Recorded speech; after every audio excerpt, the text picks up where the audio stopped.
Good morning. Thank you all for being here. I truly appreciate it. My name is Christy Beck, and I am past president of the National Communication Association, and I'm so grateful to spend time with you today.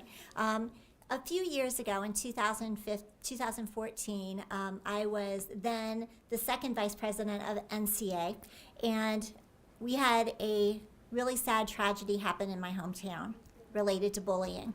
And I thought, you know what, given that bullying is so implicitly communicative, why are we not doing more to share what we have studied in our discipline about bullying with individuals, putting that information really in the hands of individuals who could really utilize it to make a difference in their communities and their schools and their relationships. And so I established the National Communication Association Anti-Bullying Project. And over the last few years, we've had our conventions in Las Vegas, Dallas, and now Salt Lake City. And at each of those venues, we have tried to do something in the community so that we can share information from our research, and again, try to put it out there and make it more accessible rather than just in journal articles. And so in Las Vegas, we had 8th graders come in and we did anti-bullying PSAs and partnered with them and educators there. In Dallas, we brought in around 100 educators from the Dallas Independent School District who were administrators, teachers, and counselors, and we worked with them. And then we really realized that we want to broaden beyond educational institutions and bring the work that we've done on organizational bullying, workplace bullying, bullying in healthcare situations. And that's why our partnership emerged with Shriners Hospital for Children. And we are so honored to be here today. Our very first session is entitled, I'm going to pull up my notes here so I can get that straight, Beyond Sticks and Stones, Bullying Prevention Tools for Educators and Parents. And our presenters are Dr. Kelly Dillon and Dr. Carol Bishop Mills. Dr. Dillon received her BA in psychology from Kenyon College in 2000, her MA in psychology from Vermont College at Union Institute and University in 2003, and her PhD in 2016 from, I'll say it, the Ohio State University. I'm from Ohio University, so it kind of chokes me up every time to say the, but I'll do it. Our second presenter is Dr. Carol Bishop Mills, and she received her PhD from Purdue University in 2001. She's an associate professor and graduate coordinator in the Department of Communication Studies at the University of Alabama. Please join me in welcoming these presenters. Good morning.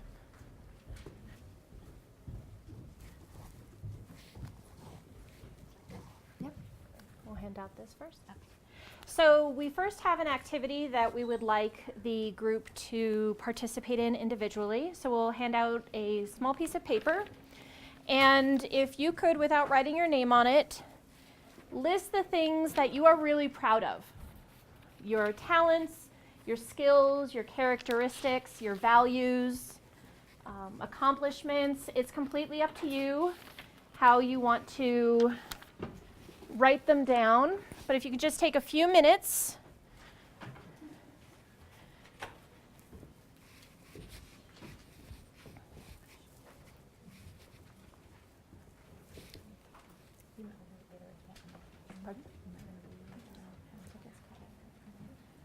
So if you could just write down on this piece of paper, not including your name, the things that you are proud of, that you find value in yourself.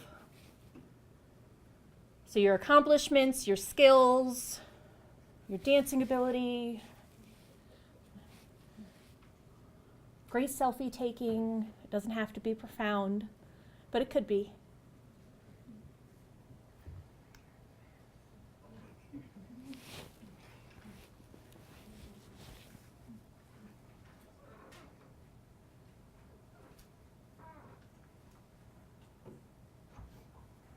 And if it's really hard, maybe something your mom or your dad would say they're proud of you about.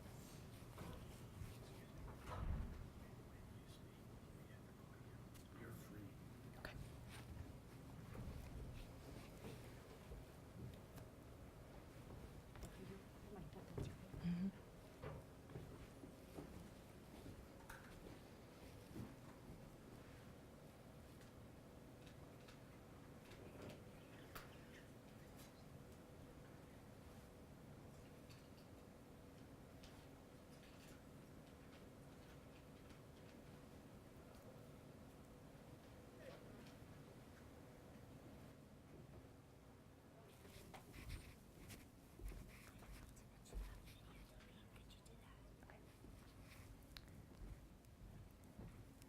Just to let you know, we're recording this session for our national, for our NCA YouTube channel, as well as for Shriners in-house, for individuals, who couldn't attend or would like a refresher if you did attend.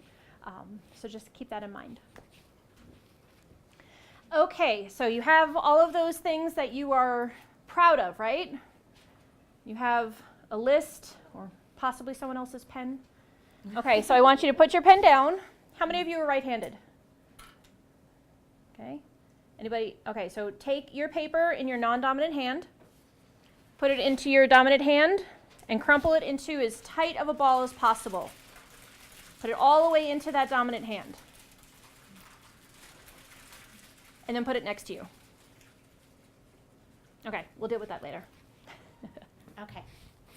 So yes, I promise we will come back to that. So Kelly gets to walk around. I get stuck behind the podium. So I promise, I will try not to walk away from it too far. Can you hear me appropriately on this? Do I have it hooked up correctly? Okay.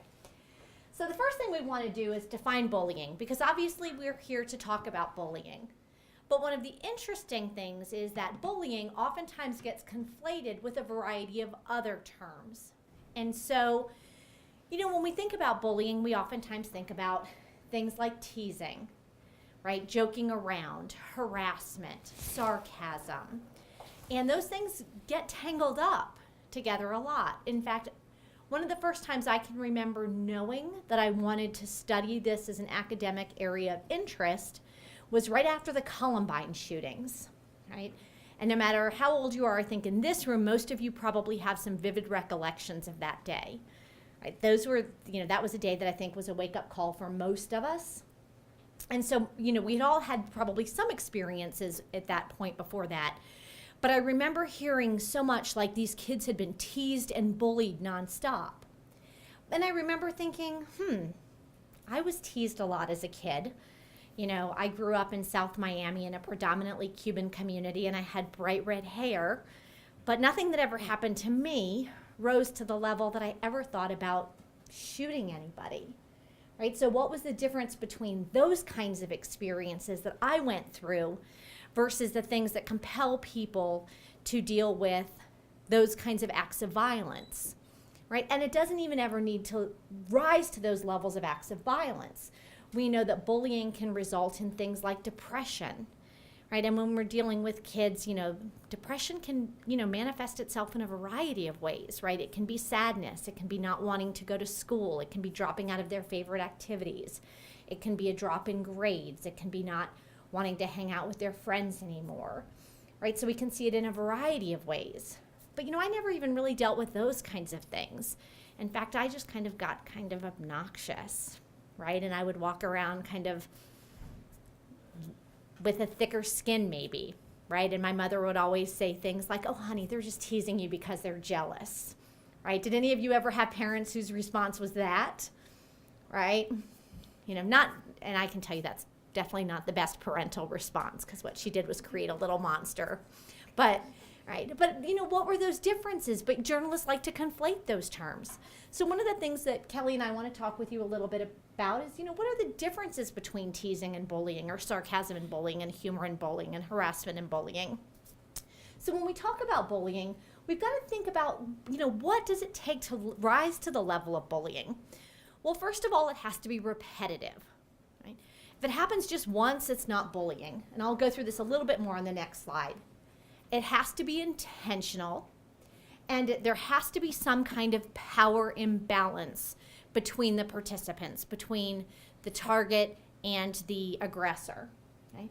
And then when it happens online, we call this cyberbullying, and Kelly's going to spend a great deal of time talking to you about that phenomenon, because with all of the technology that we have access to as children, teens, and even adults, we can't ignore cyberbullying as part of our everyday life.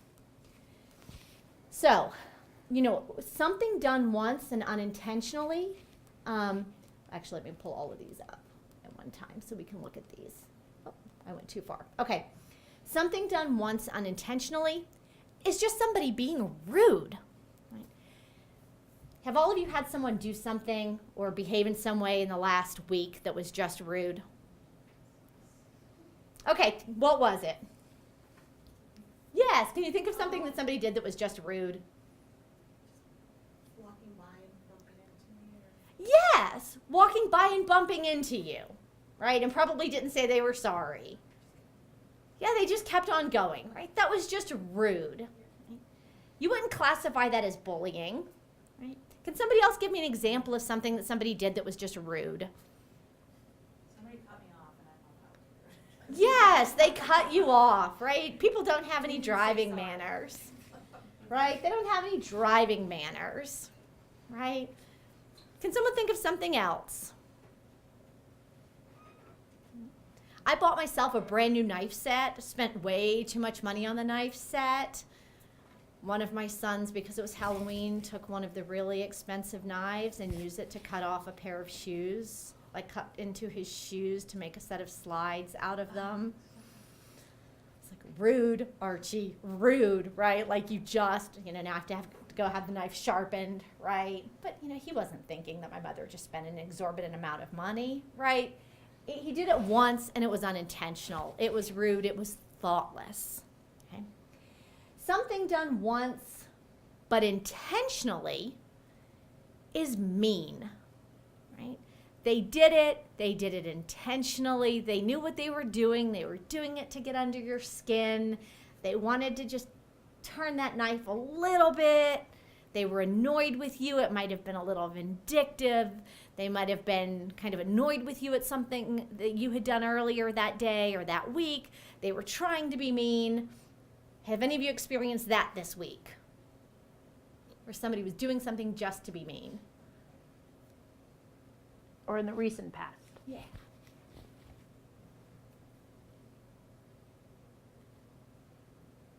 Have you done something to somebody in the recent past that was mean? Come on. Think about these kids, right? You're here to talk about kids. You've seen this with kids. Yes. My 19-year-old was still asleep at 11 o'clock on Saturday morning, and I was pretty mean waking him up. Okay. So why did you wake him up? Get up and get moving, not just go to work at 2 o'clock and do nothing without his room that he promised, blah, blah, blah. He needed to clean his room, right? Get up and get moving, right? So what are some of the things that you think that kids do that's intentional, that they might do once, that's just mean to other kids?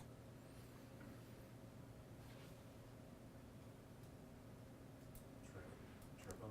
They might just trip them. And what would possess them to do something like that? Maybe he gets funny, or maybe they had done something rude before. Yeah, somebody might have done something rude to them and then they think it's funny to get back at them, right? So they do something mean. Absolutely. Right? Absolutely. What else might they do? Has anyone ever seen anyone be mean online? You guys are on a different internet than me then? Yeah? A lot of meanness with these political, like, elections today. Mhm. There's like a lot of snarky comments back and forth on my Facebook page. Yeah. Yeah, and so you see that, right? And if we take that back down to the kids, right, they do very similar kinds of things, right? Name calling, right? Halloween candy if you had kids in your house, right? Like replacing, my kids did this to each other and they're teenagers, they know better, right? Like they can buy their own darn candy, but they would take the candy they didn't want, right, and replace it with the candy they did want, right? Like, wait, I had more of those. No, you didn't, right? But they were just doing things that were mean, right? But if something is done over and over again, right, and it's intentional, right, and they want to hurt the person's feelings, right, and there's either an imbalance of power, and sometimes it can create an imbalance of power, then it's bullying.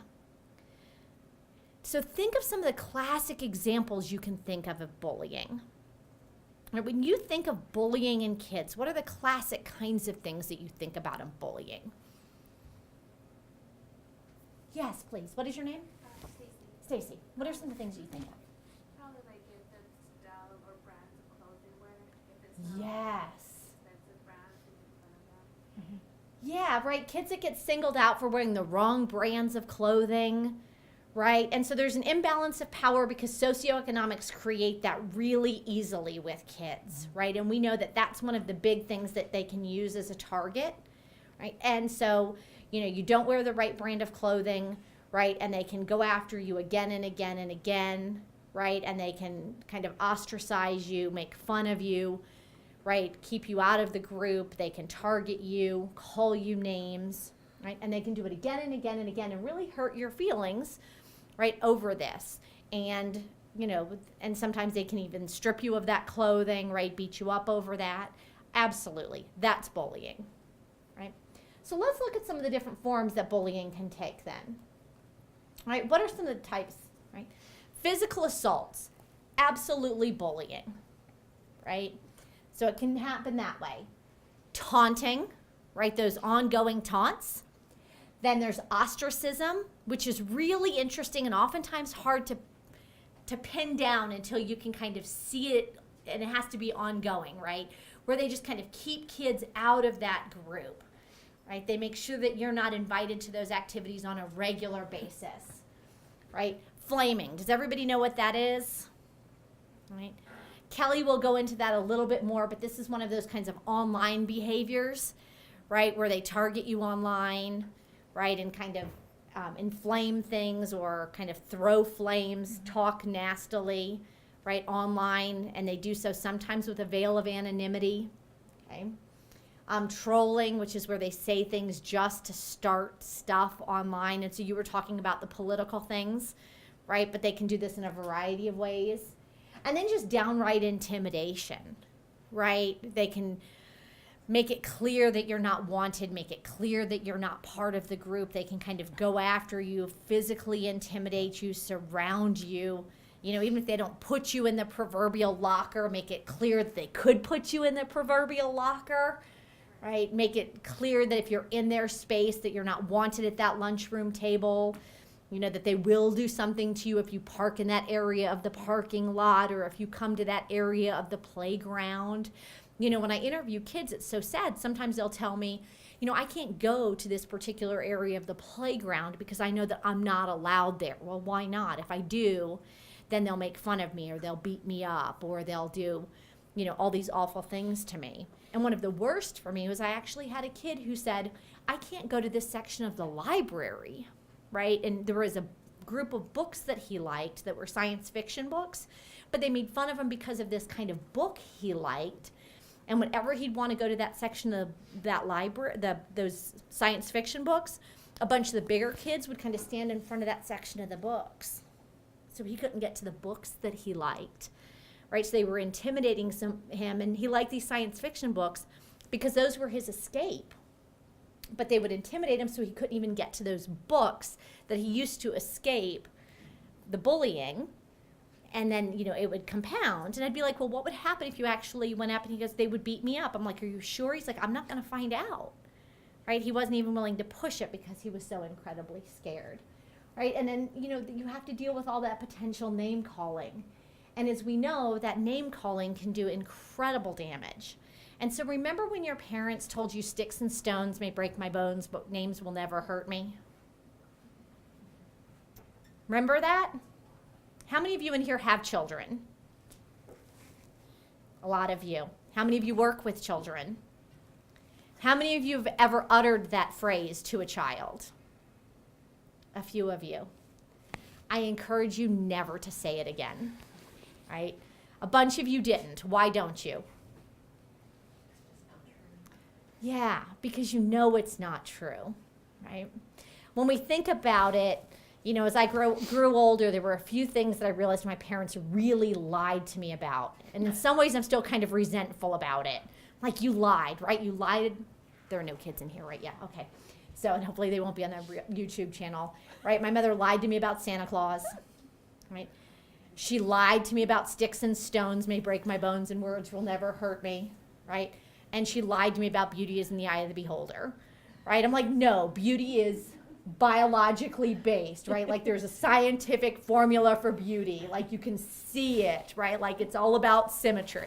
Like you lied about 3 fundamentally important things, Mom. Like why? Like you could have at least been honest and said, physical beauty is biological. and sticks and stones can break your bones, words can do more long-lasting damage than actual physical damage, right? And we see this in bullying, and we see it in domestic violence. You know, domestic violence survivors who deal with emotional abuse can deal with much more long-lasting damage even than those who deal with physical abuse. So with that, I'm going to turn it over to Kelly, who will not be tied behind this particular podium. So when it's repetitive, intentional, creates or maintains some sort of power imbalance, and it happens online, we call it cyberbullying. The sticky wicket with cyberbullying, however, is one post, so it only happens once and maybe intentionally, that would fit the mean category.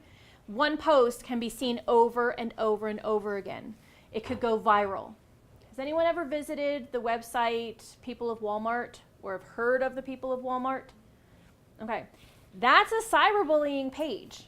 It's all about making fun of individuals being out in the wild for appearance or dress, maybe disability, weight, socioeconomic class. But we wouldn't maybe consider that cyberbullying because it's all in good fun. Well, maybe the people on that site aren't laughing with us.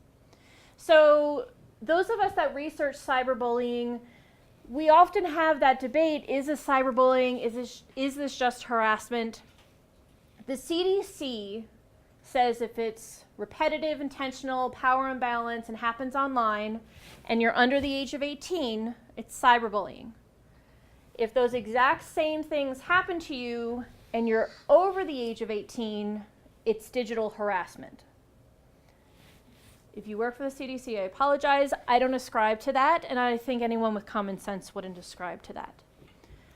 Kids can be cyberbullied. And a lot of kids will not tell their parents or their guardian or their teacher or anyone else, maybe not even their friends, that they're being cyberbullied because they're afraid of having that technology tether being taken away. We used to be able to have some respite from the schoolyard bullying for the summer. Or if you didn't like somebody at summer camp, at least you could go back to school where your friends were. But right now, we're in a digital environment. We're in the 21st century, and these are digital natives. So their technology is their tether to their social atmospheres. So we need to help them develop skills to deal with eventual cyberbullying, either as a target, possibly as an aggressor. I mean, we may think the best of our kids, but some of them may have those tendencies to do that occasionally, and they may think they're just being mean, but once it's online, it's going to get kicked up a notch, and they don't have power over that narrative. But I focus a lot in my research on the individuals who are neither targets or aggressors, but bystanders or cyber bystanders.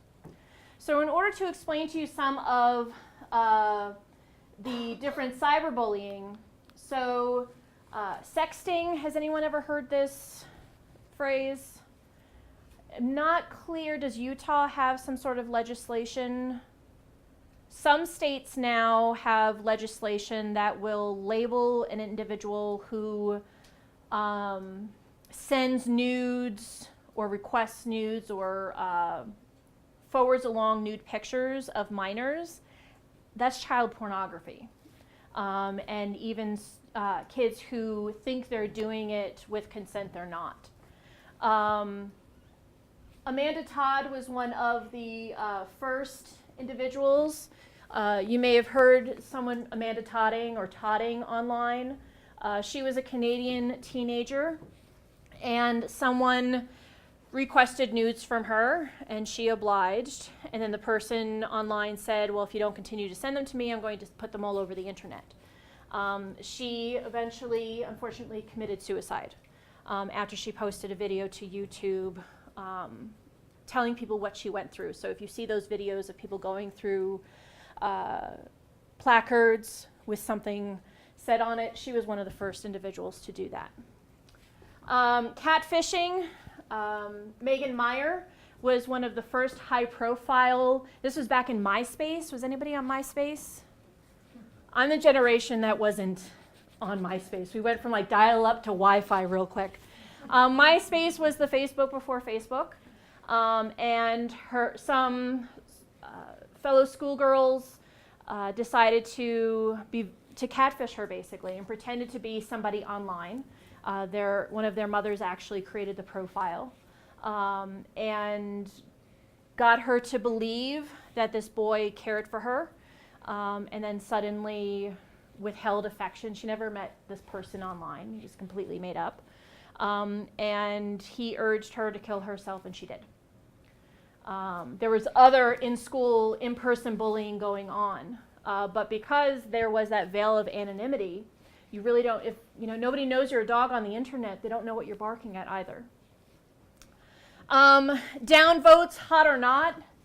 Not a whole lot of people realize that Facebook started as really a hot or not rating site. Our old school burn books. Anybody ever see the movie Mean Girls? That's what Facebook started out as. Do we up or down vote this person? YouTube has an up or a down vote. And some people can use that as a very vicious way to attack others online. Online rumors, once it's out there, how do you control that narrative? Somebody can make any claim they want about you. We see this amongst adults. Civility online. How many of you read news stories online? How many of you click read comments? And how many of you want to weep for humanity after you've read those comments? I do research on those comments, so it's job security for me, but then I need to go play with a puppy or something and believe in unicorns and rainbows afterwards. Because just the civility, the flaming, so just lighting people up because you can. Somebody disagrees with you and you can just light them on fire through communication, not literally. You might even light their online reputation on fire. Those of us that are teachers, professors, we have to deal with ratemyprofessors.com. And whether or not you got the little chili pepper, which means that professor is really hot, meaning to look at. And sometimes some universities use ratemyprofessor.com in tenure decisions.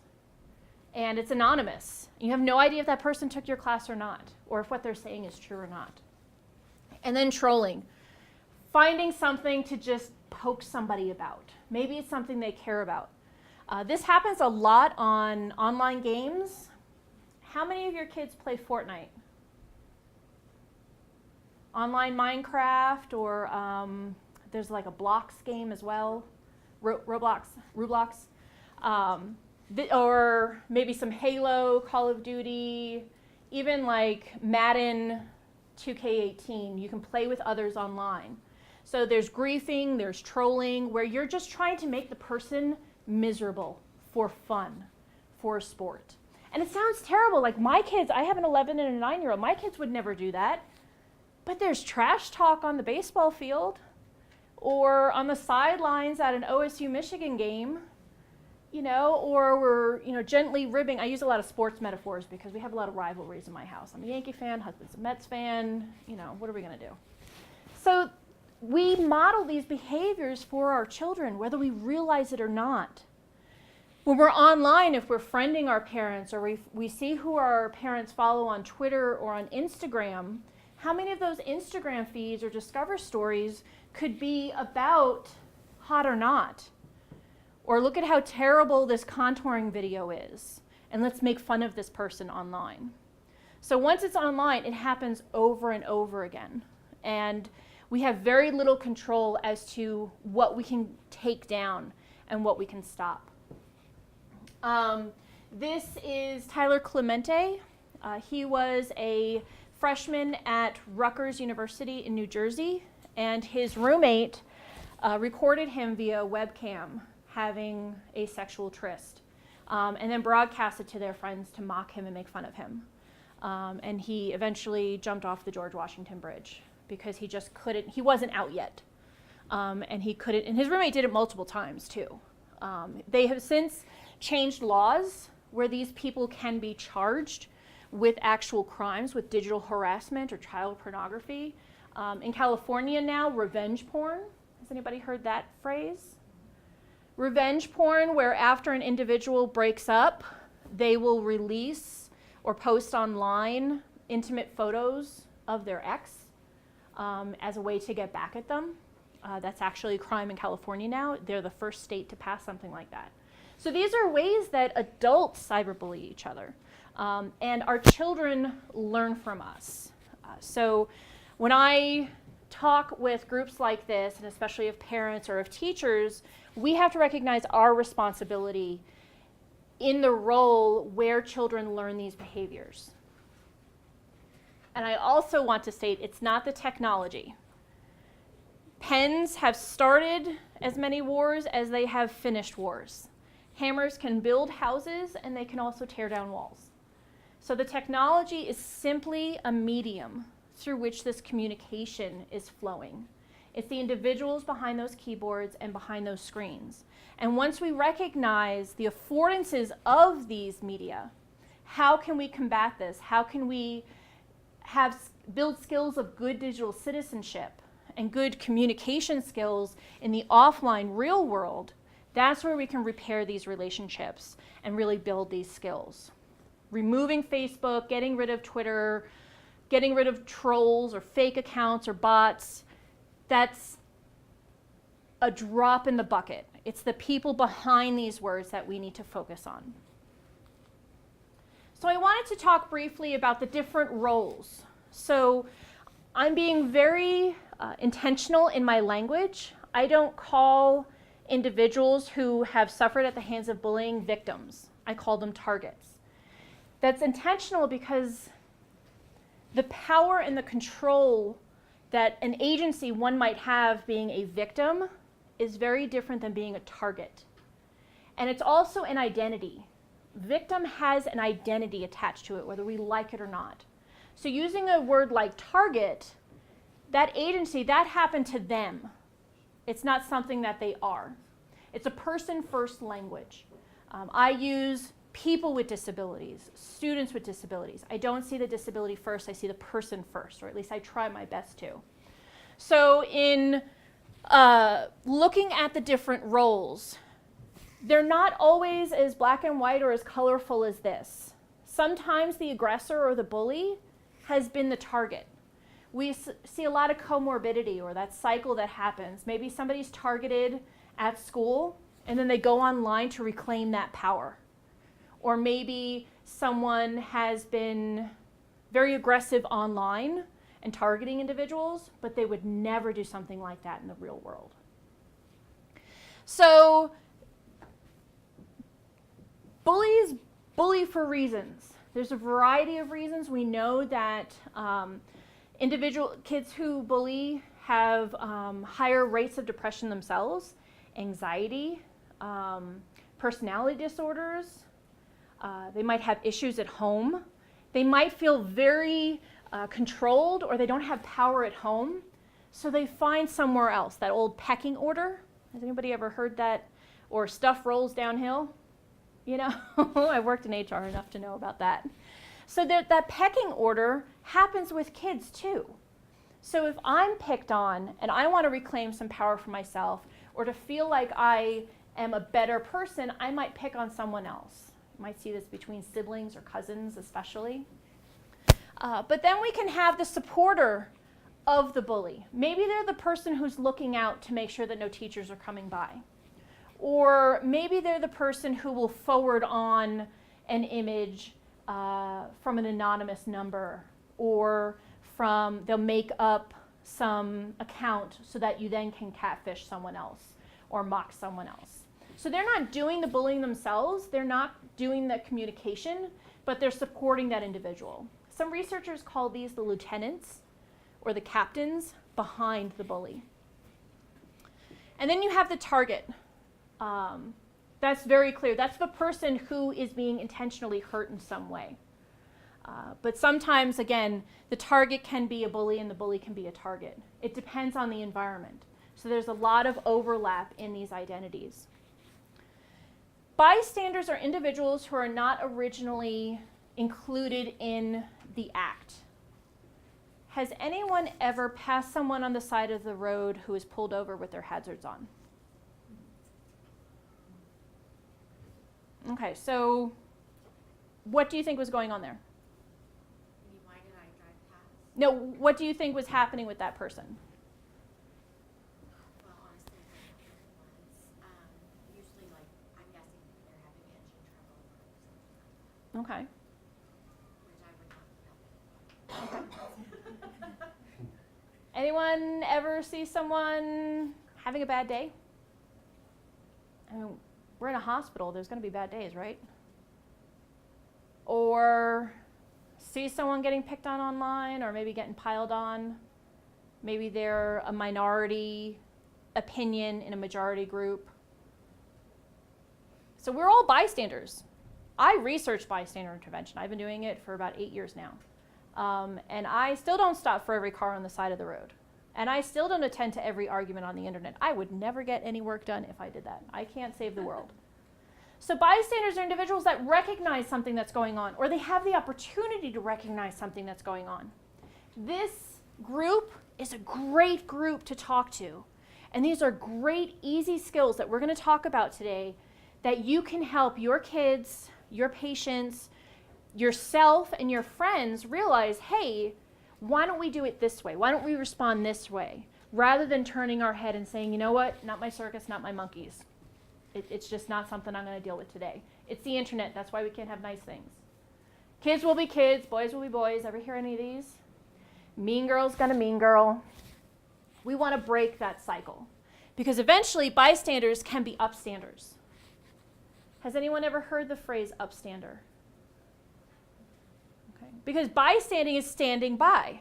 It's a very passive label, right? But an upstander is somebody who's standing up. They're stepping up and saying, I'm going to do something. I'm taking responsibility to do something. But how can we get our kids to do that while feeling safe physically?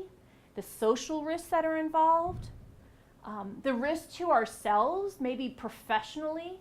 I can't say anything about that online. I can't comment on that online because, you know, I'm a representative for my employer, or people know where I work, or I have to work with that person. I don't want to get them angry at me because I'm standing up against them in some way. So there are lots of little ways that we can be upstanders, and we'll talk about direct and indirect intervention. But for example, I wear a safety pin every day, and it's part of Project Safety Pin, and it's a way to let others know you're safe with me, and I'm ready and willing to make you feel safe. So if somebody needs me to sit with them, I'll sit with them. Someone's being harassed, I'll say, hey, can you help me over here? Or I'll ask for directions. Bystander intervention is pretty typical in especially sexual assault prevention or sexual assault training. Has anyone ever gone through something like that? Self-defense training, how to break up a situation, turn on the lights if you're at a party, hand the woman a tampon in case she's getting harassed, you know, stuff like that.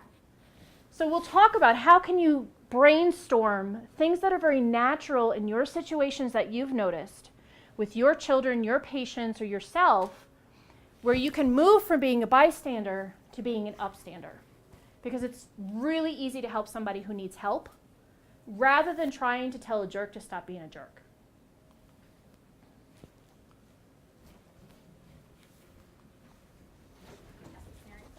Yep.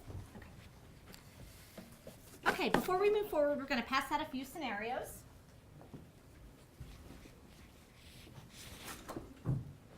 It was going to happen eventually. We didn't want you over here.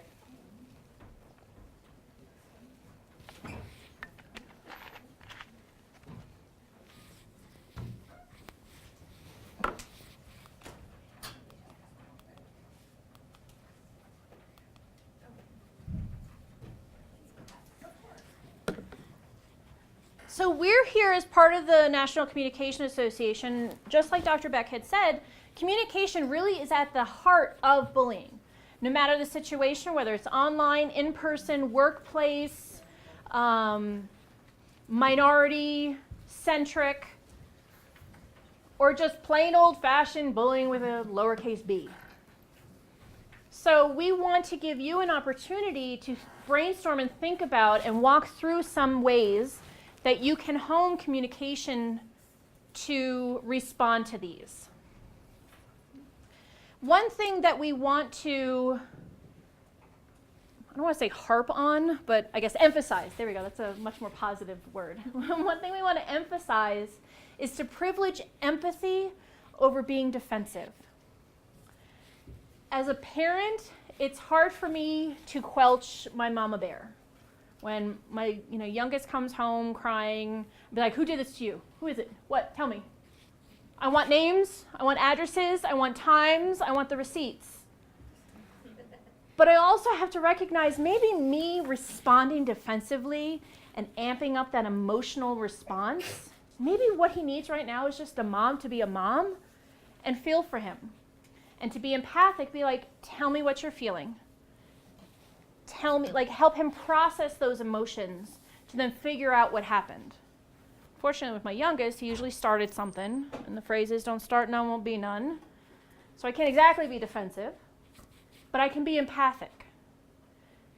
When I hear that maybe my son wasn't acting like a good person, he wasn't being a good friend or making good choices at school, I could get defensive being not my kid.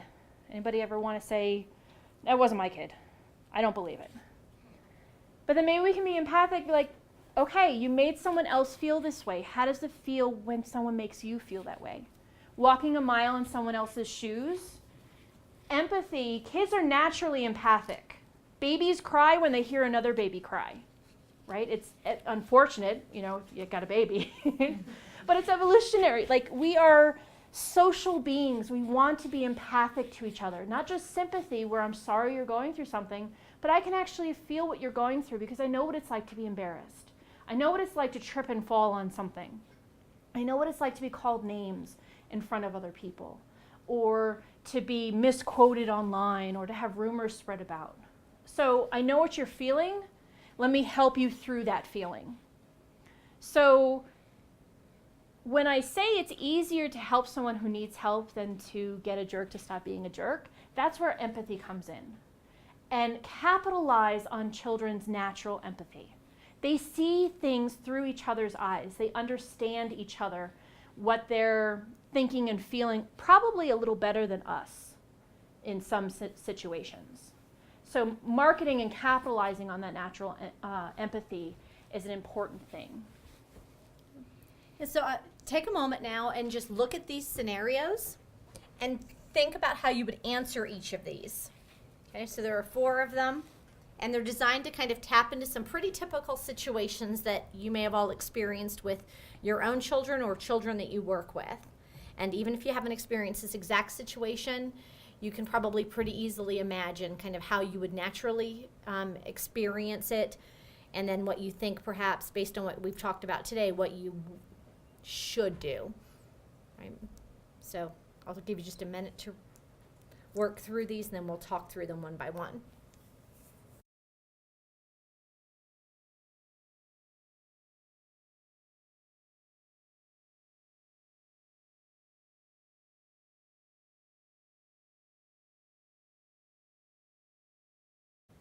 Okay, so let's go ahead and start with this first one. Jack is 11 years old. He's upset because he was not invited to a birthday party, but most of the rest of the class was. So let's start here. Do you think that's bullying? Sounds like a one-time event. I'm sorry? It sounds like a one-time event. Okay, so this is a one-time event, so it may not classify as bullying. Right? So what would you have to ask yourself then?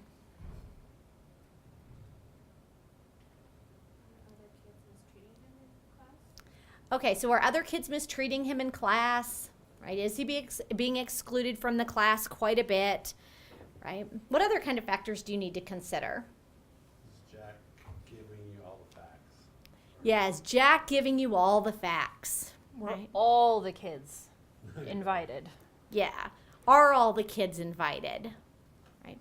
Because what might be some of the reasons that Jack might not be invited to this party? I'm sorry? Yeah, it might be that Jack's behavior hasn't been appropriate lately, right? What other reasons might Jack not be invited to this party? So many kids been in the car on the way to the arcade. That's what I ran into recently. Yeah, right. It might be like, yeah, most of the kids were invited, but there might have been some hard cuts that had to be made, right? It might have been a parent might have been stretching their budget and the parent could only afford 15 kids at the particular party, and the parent had to make a couple of really hard cuts. And right, sometimes we get stuck making those hard cuts. And, by the time you hit 11 or 12 years old, right, sometimes you're making those hard cuts. Okay, so you have to kind of consider those factors. So as an adult, what do you think your role is there?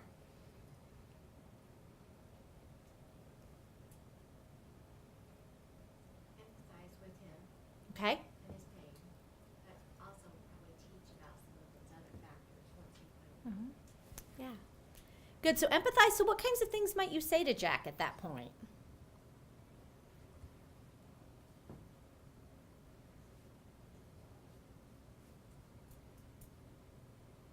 So we say empathize, but I think it's important that we talk about a couple of strategies here to do that. Right? So I've noticed, for years, we pumped as a country, millions of dollars into the DARE campaigns, right? Tell kids, just say no to drugs. And what have we found out about that program? Teaches kids how to do drugs. Yeah, it's absolutely useless, right? Because you tell kids to just say no, and they say no, and then what happens?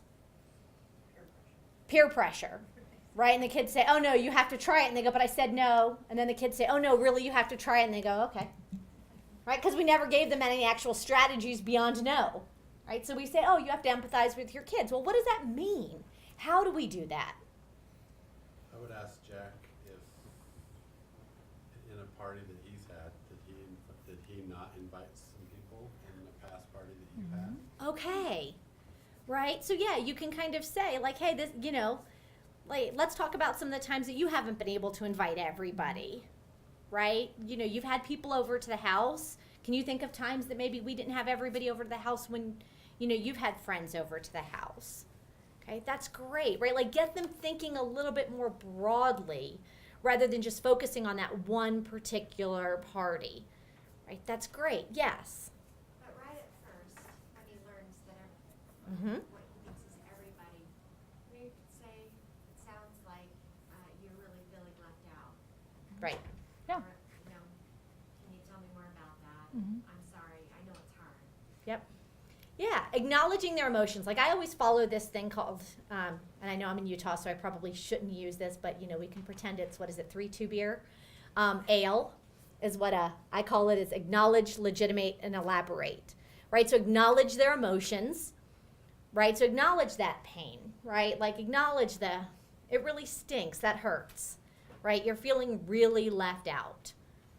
Right? And that allows them a place to legitimize that feeling and say, yeah, because everybody else is going. Right? And that's where you can kind of then talk about, like, so is it everybody who else isn't going? Right? And why do you think that maybe, there might be some of those kids that aren't going? And then get them to elaborate, right, on all these other cases, exactly what you said, right? Like why, there might be circumstances that make that happen, and then talk about the cases where, there are times that other people don't go to every party, including times that you haven't invited all the kids to your house, right? Because if you acknowledge, legitimate, and elaborate, that allows for real discussion at that point.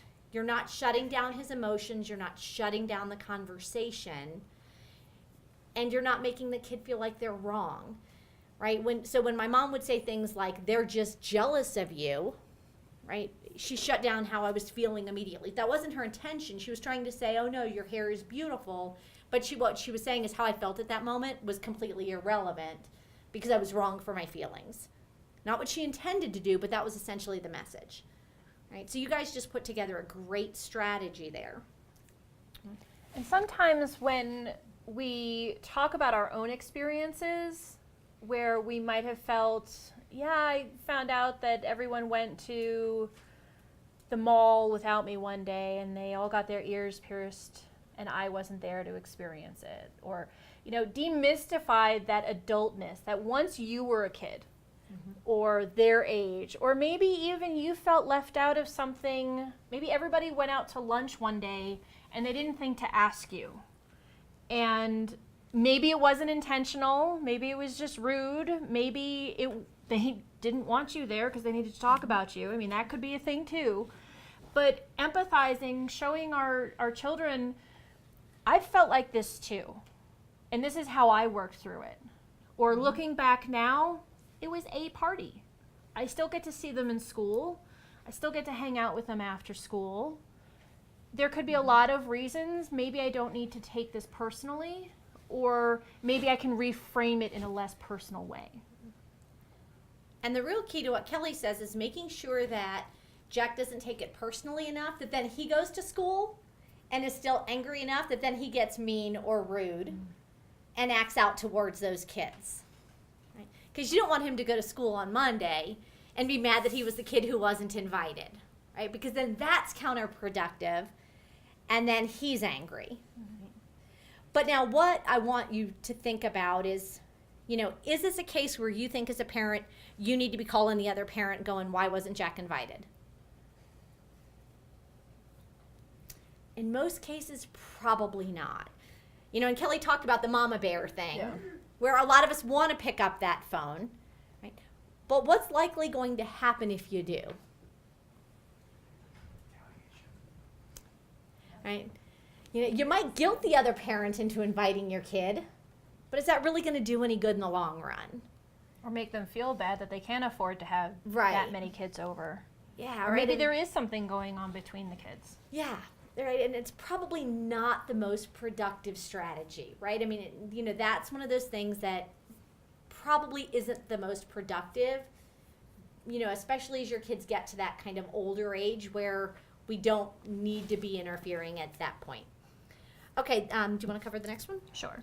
Shayla is 13 years old. She learned the group of girls that she had in middle school had been spreading rumors about her. When she walks up, they sneer at her and whisper, and they won't include her anymore. So is this bullying?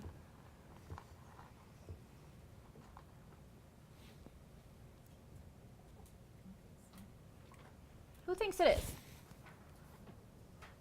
Okay, so what are some of the hallmarks of this? It's intentional Okay. and it's repeated. Mm-hmm. Okay. There's an active choice going on. And besides rumors, there's some ostracism. How many of us are like, oh, I kind of need more information? Maybe. So Shayla comes to you and tells you this. As an adult, what is our role? Well, I think first we need to make sure that the child feels safe. Mhm. If this is happening at school, that they have, like, they can use the bathroom, they can be on the playground or things like that. And then what happened? What's going on? What else has this child heard about why they are excluding her or things like that? So just getting more details. So some fact finding. How many of you had a best friend in the second grade? A ride or die?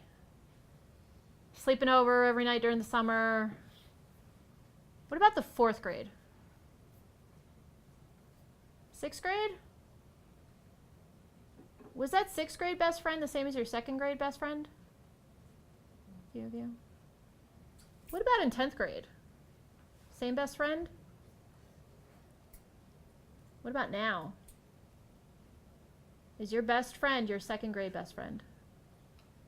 Yes, but we don't sleep over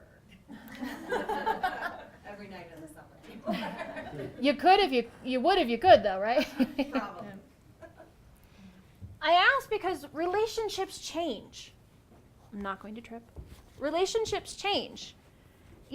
Social circles change, interests change. I was going to be an astronaut and a fighter pilot. That was going to be my jam. And I would hang out with the kids that really liked the science and stuff. And then once we got to high school, I really enjoyed the arts. And my social circle just shifted. So it's one thing to not have that same group of people in middle school than in high school, because now you're going to have older kids that you can start to socialize with. Interests change, schedules change. Now, instead of doing baseball, basketball, and soccer, you're just focusing on soccer. So you're not going to see your baseball friends as often.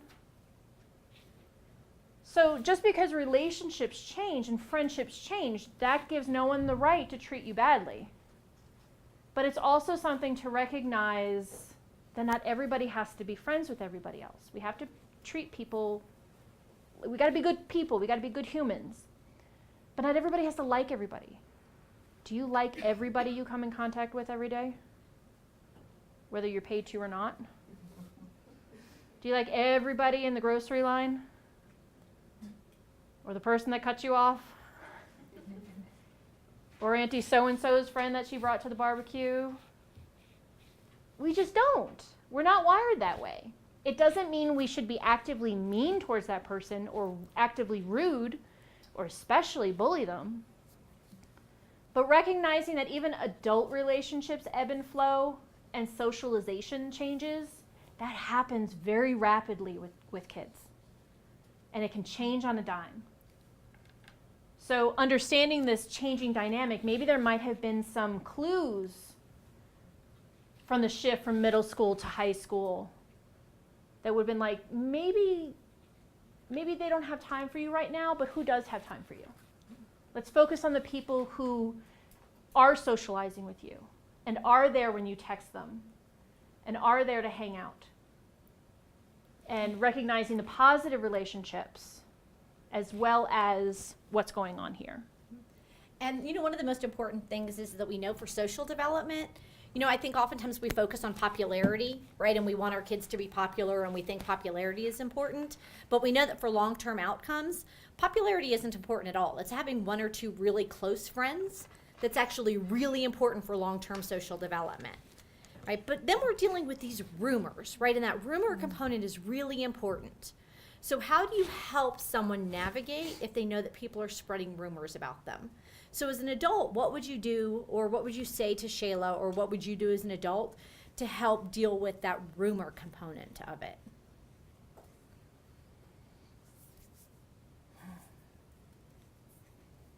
I think in a situation like this, obviously you can't approach a group because a group is going to have Right. power.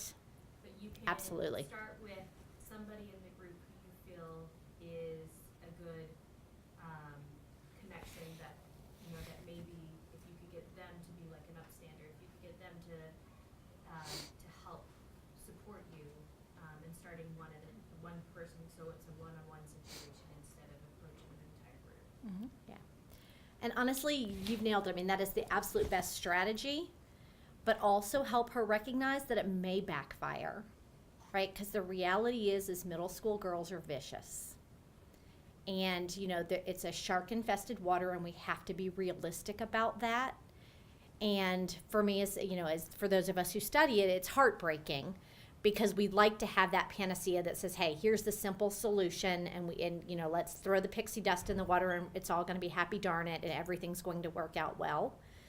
But sometimes the very best we can do as adults is to help, as Kelly said, let's redirect to the positive influences in your life, and to recognize that sometimes we just have to accept the fact that our social groups are changing and to walk away from the negative influences. If you can find a potential upstander that you can intervene with, that is great, because you're right. Absolutely don't ever approach a group.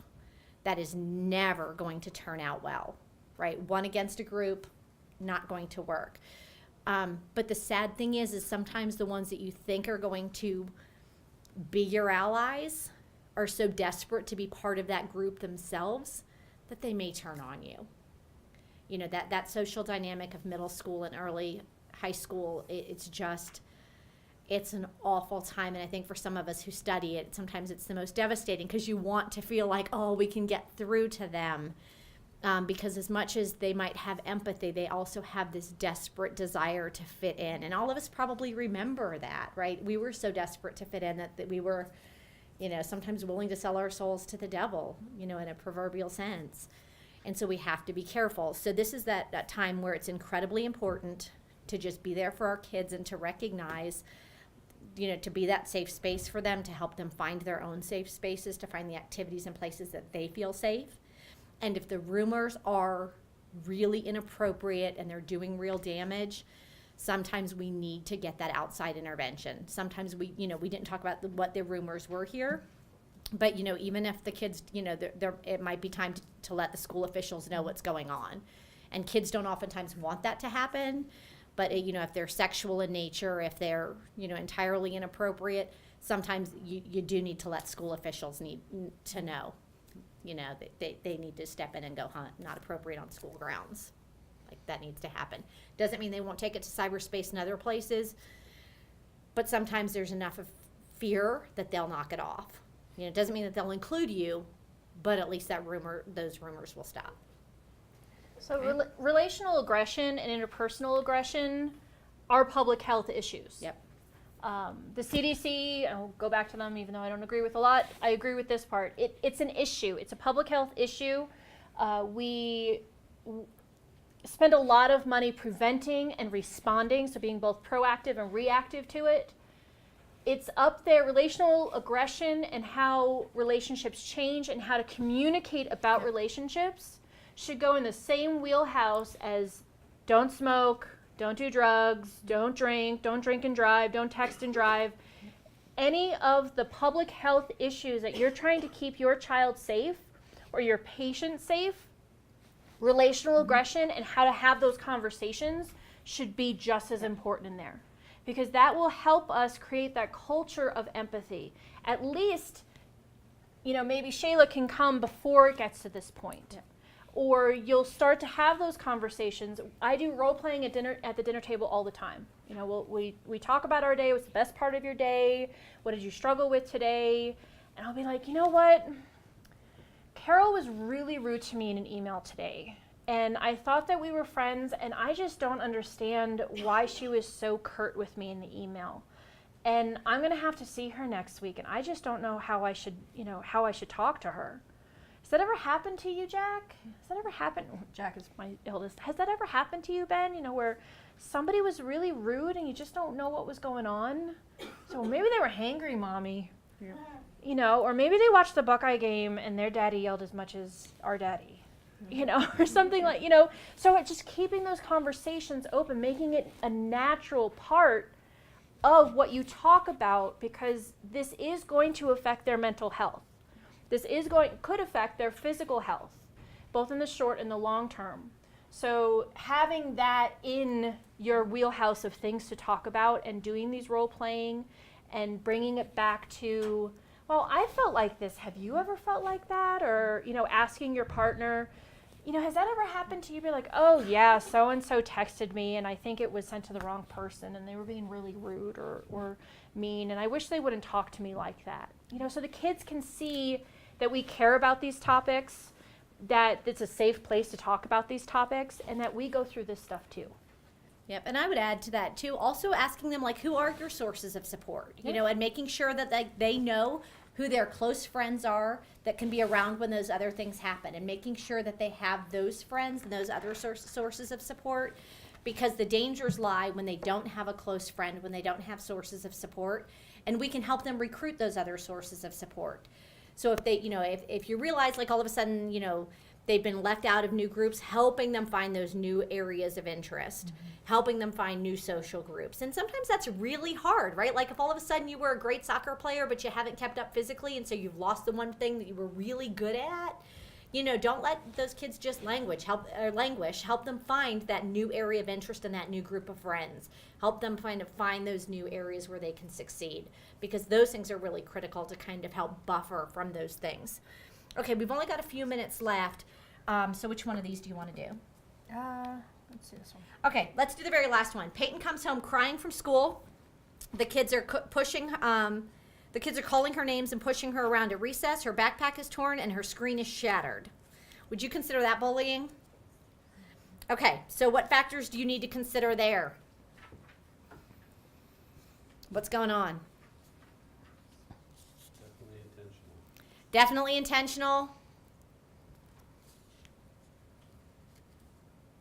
started it? I'm sorry? Like, what started it? Maybe she made a remark and the other person had like a finger problem. Okay. Okay. So, maybe she said something to instigate it. Even if she did they have the right to get physical? Okay. Maybe she got physical first. right? So you don't quite know, right? But something is clearly going on here, right? Where it got physical, kids were calling her names. So as an adult, what should you do?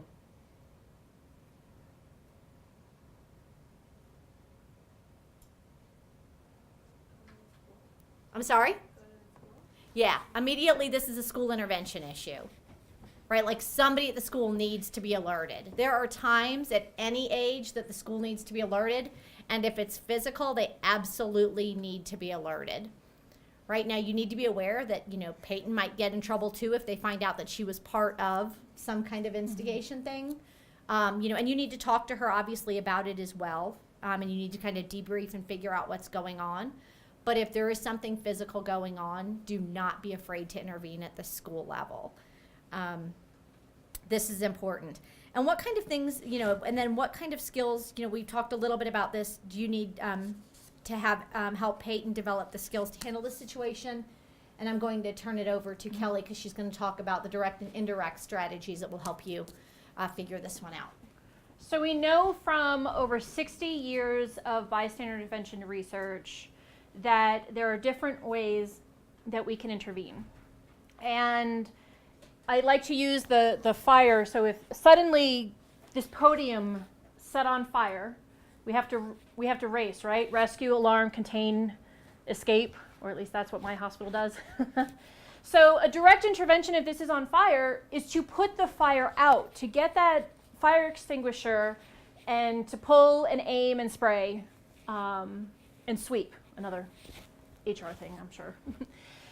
That's very direct. So if I see, I've broken up way too many fist fights in my time. Simply, I'm that person. I put my nose where it probably shouldn't be. And I'll get in between two people, and I'll get in between two kids, and I'll stop them. Or I'll yank the kid from the street because they don't see the car that's coming, you know. So that's direct intervention. And that's where you can say, if you see this online, say, this isn't cool. Stop. But there's also ways that we could directly intervene that have nothing to do with the person who is doing the aggressing. So I could say online, I don't believe these things about you. I'm glad you're my friend. I can go up in between, you know, maybe Peyton's being picked on, and I say, hey, I need you over here. Indirect intervention is where I would call the fire department and let the professionals deal with this podium on fire. So maybe getting a teacher, reporting to the platform, reporting to Facebook or Twitter as hate speech or dangerous speech, screenshotting it and emailing it to a school administrator saying, this is what my child is dealing with after school. Can you please help me? A lot of schools now have what are called restorative justice programs, where rather that tit for tat going back and forth, you know, I punch you, I'm gonna bring a knife, then you bring a gun, and all figuratively, of course. They actually work out the problem. And, you know, Peyton, you said this to me, and it really made me angry, and I knew how much you liked your backpack, so I just, making you feel as bad as I felt in that moment, that's why I did that. You know, so a restorative justice program, somebody who's trained in that, get them involved. Indirect interventions can also be private messaging to the target. I saw what they were saying about you. Don't believe them. They're just being jerks. Maybe even private messaging other bystanders. I know you saw so-and-so's Instagram feed. You going to say something to your boy or not? You know, getting other bystanders involved, because sometimes it just takes one. Most of us see an emergency. We notice it. We recognize it as an emergency. Wow, somebody should do something about that. Well, I'm sure somebody else did something about that. By then, we're already to our next exit, and we forgot all about that car on the side of the road. Or I'm not going to stop. If I stop and I can't help them, somebody who could help them might not stop. These are all reasons we talk ourselves out of doing things. And I'm not saying you should stop, only if you feel safe and you feel you actually can help. But I'll pull over and say, I got a cell phone, you good? They're like, yeah, I'm fine, I called the tow truck. I'm on my way. You know, I'll private message somebody, I see you and your brother going at it on Facebook. Is it all good? You want me to step in and be like, oh, he's just being a doofus. Thanks for checking in. You know, we now even have emojis. If you have an iPhone, go to your emojis And right all the way past the flags, there's a little speech bubble with an I in the middle of it. That's through the iamwitness.org. Monica Lewinsky is actually one of the board members. I mean, she is Project Patient Zero in terms of cyberbullying. If you haven't watched her TED Talk, I highly recommend it. But even just putting an emoji, or even that side-eye emoji, or a side-eye GIF, Nene Leaks is really good with those side-eye GIFs. Just, I see what you're doing here. Letting people know, I see you being rude, you being mean, you bullying someone else. Or calling out. You can directly even say, hey, so-and-so's coming. You want to stop acting like that? Didn't your mother treat you better? Teach you better? So think about the different ways in your role playing with your kids or your patients, or even amongst your friends. The next time I see this, what could you say? Could you just sit with that person so then this jerk has to be in front of a whole group of people saying these things? Sometimes even just taking a phone out, thinking that they're being filmed, that can sometimes heighten a situation, but it could also document a situation and bring it to the authorities. Okay, if we can have you take out the piece of paper that Kelly had you crumble up at the very beginning. Okay, so I want each of you to swap papers a few times. Pass them around the room. Pass a them little. around. You should not have the person's next to you or your own. Just pass them around. Shake and bake them. Toss them. Yeah. Pass them around a few times. Okay. Pretend they're balls at a Alrighty. Jimmy Buffett concert. There we go. Yeah. Go Gadget Arms. Yeah. All So right. you don't know whose you have. They So should be everybody kind of has one, anonymous. right?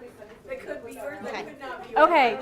So I want you to take that out. I want you to smooth it out as best as you can. Really smooth. I want to see who can get it the smoothest. There's a prize at the end of this. They may or may not be the free muffins that are outside. We're on a time and financial budget. Okay, who's got it pretty? You're doing pretty good over here. Let me hold them up. Who's got the flags? Yours is pretty good. Yours is pretty good too. Okay, did anybody get it to what it was like when I handed it out? No. Now read to yourself some of those things that that person is proud of, that they have pride in. It's okay to have pride. It's okay to have ego.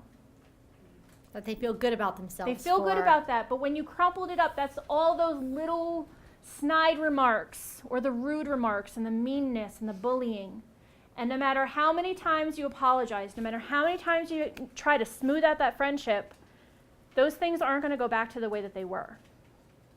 And that's really like a physical representation of bullying. It drags us down. It chips what we're proud of away, and then we become afraid to be proud of those things and afraid to have faith in ourselves and to be good people or to feel good about ourselves. And it just grinds us down little by little. And no matter how much, some people use a toothpaste example, have them squeeze toothpaste out of a toothpaste tube and then get the toothpaste back in. You can't put words back in your mouth. You can't take things back. You can't iron out the wrinkles that bullying has caused. So it's just a short exercise that you can do with your own kids or with your patients or if you have a group of individuals. This actually works with adults usually too, to help them realize that it's not in good fun because it's not fun to be wrinkled like that. Not when you want to be as best as you can be. And it's really helpful for people to realize that, you know, as Kelly talked about, she does things like this with her kids at the dinner table.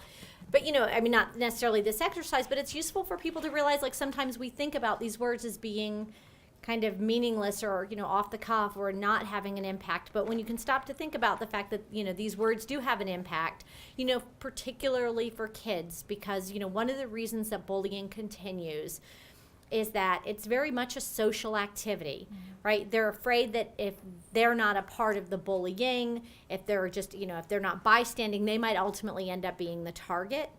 And, you know, sometimes it's important to remind them that, you know, even just bystanding, you're participating in that damage for people. And so, if we can help kids understand, it doesn't take much, as Kelly pointed out, just to help get other kids away from the situation.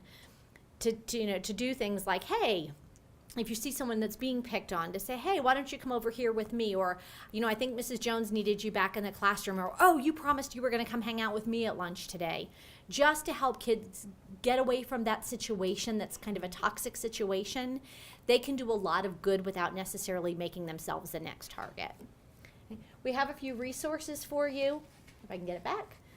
If you're interested in learning more about it, at NCA we have an anti-bullying resource bank that you're welcome to look at that has some of our publications and little white papers, as well as some other pretty good resources. StopBullying.gov, thebullyingproject.com, Facing History and Ourselves, Stop Bullying, and so there are a lot of resources out there.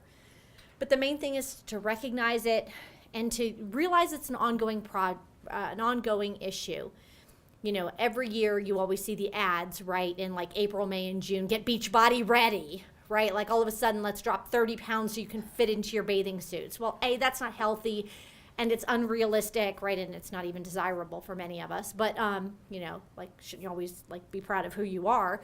But, these, last minute moments of, get ready, it should be an ongoing effort to be a good person and to help other people, engage in more socially appropriate pro-social behaviors. And there are a lot of resources out there that can help us do that. So any questions for us? We've got a couple of minutes that we're happy to field any questions. Kids sometimes respond really well to media. So if you have a family movie night, the Bully movie, the Bully documentary is available on Netflix. And at thebullyproject.com, they actually have talking points for parents. So when you want to start to broach the topic, they have resources for individuals that may want to lead a discussion. So if you want to have parents view it, say, here in the auditorium one night and then have a conversation about it, they have great resources on there. Over 1 million school kids have seen the Bully documentary. I am not part of it, nor do I get paid for it, so I don't want anyone to think I have a conflict of interest. But it's a really great way to have a conversation. It's rated PG-13. There is some language. You might want to screen it yourself to determine for age appropriateness for your children or your patients or whoever you think might want to see it. But there are natural stopping points in the film where you can stop and process it and talk about it. There are some heavy moments, but it leaves you with a feeling of optimism in a way that I did not expect. Facing History and Ourselves looks at it from a more intercultural, not just bullying, but really understanding, from the Holocaust to Rwanda, big, large stories of genocide, but also, individual struggles and overcoming adversity from physical disabilities, illnesses, as well as just large groups. And they take that walk a mile in someone else's moccasins approach, which is also very helpful for that natural empathy. So sometimes media is the hook. No other questions? Thank you all very much for joining us today. We're thrilled to be here. Thank you.